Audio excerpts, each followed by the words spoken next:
If money disappeared tomorrow, it wouldn't happen with a bang. It would happen quietly. At first, it would feel like a minor inconvenience.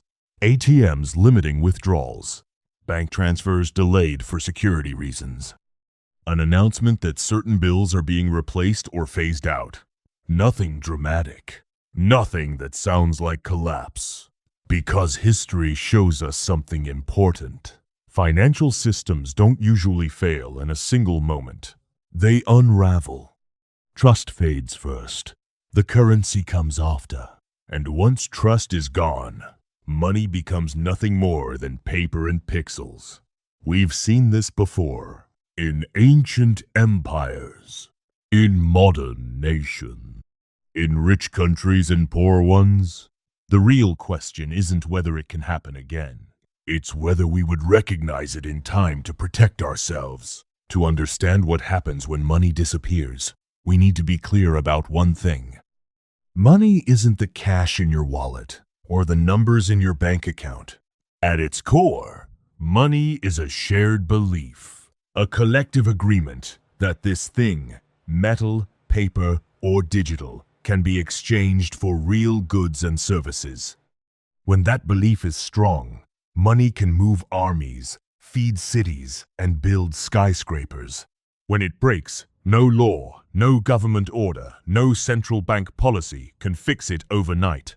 This was true in the Roman Empire. And it was true in Zimbabwe 2,000 years later. Rome didn't fall only on the battlefield. It fell in the mints. Silver coins were diluted again and again with cheaper metals until people stopped trusting them. Bread sellers refused coins. They asked for wheat, oil, livestock, anything real. Once money stopped holding value, the economy fractured. Fast forward to Germany after World War I. By 1923, prices were doubling every few days. People were paid twice a day so they could rush out and spend before their wages became worthless.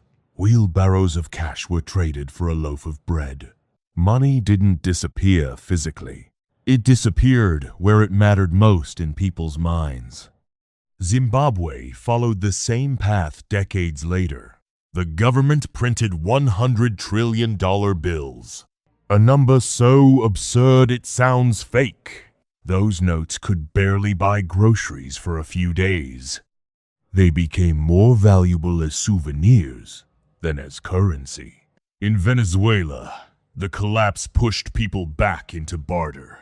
Haircuts for food, smuggling basics across borders.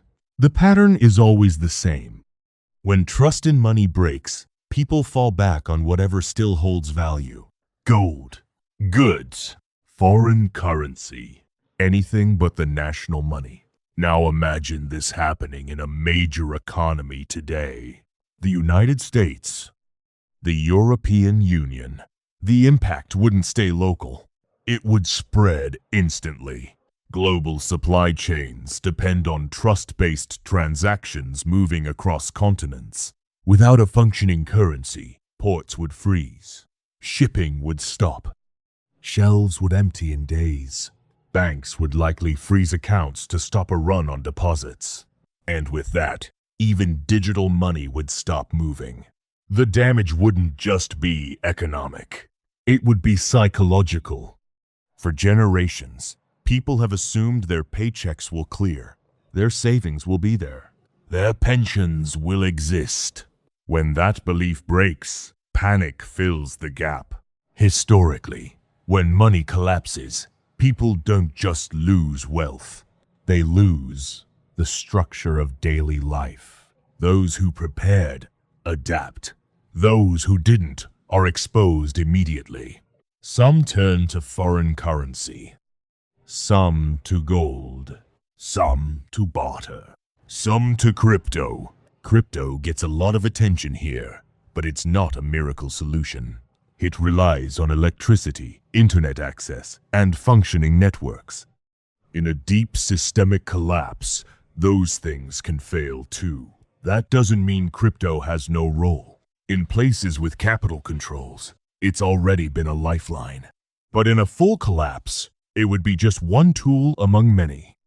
Gold has survived these moments for thousands of years. It can't be printed into nothing, but it has its own problems.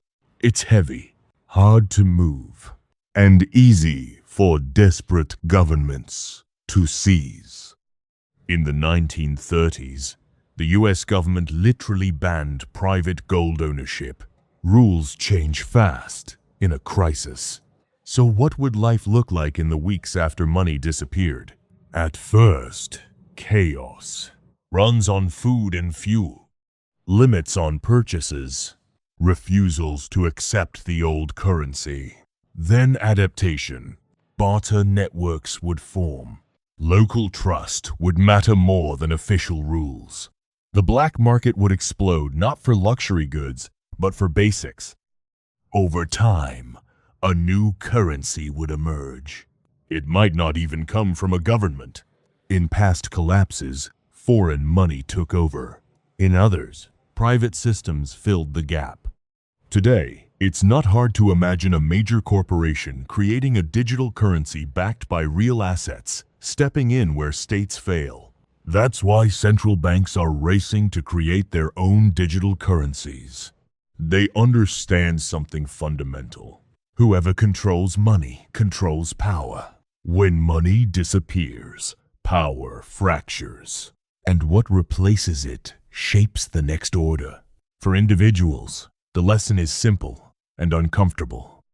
If your wealth exists only inside the financial system, it isn't truly yours. It's a claim on a system that can be frozen, revalued, or erased. Real wealth is resilient, diversified, tangible. It might be physical assets. It might be valuable skills. It might be networks of trust that work outside official channels. The people who make it through currency collapse aren't the ones who trusted the system blindly. They're the ones who understood how fragile it always was. If money disappeared tomorrow, most people would still wake up thinking everything was normal until they tried to buy food, fuel their car, or pay rent. The warning signs are already there. Rising debt, inflation beating wages, political instability, eroding trust. History doesn't just tell us that money can vanish. It shows us exactly how it happens. And when the dust settles, when a new system rises, the game starts again. New rules, new winners, same human nature. So don't just nod and move on. Think about what wealth really means in your life.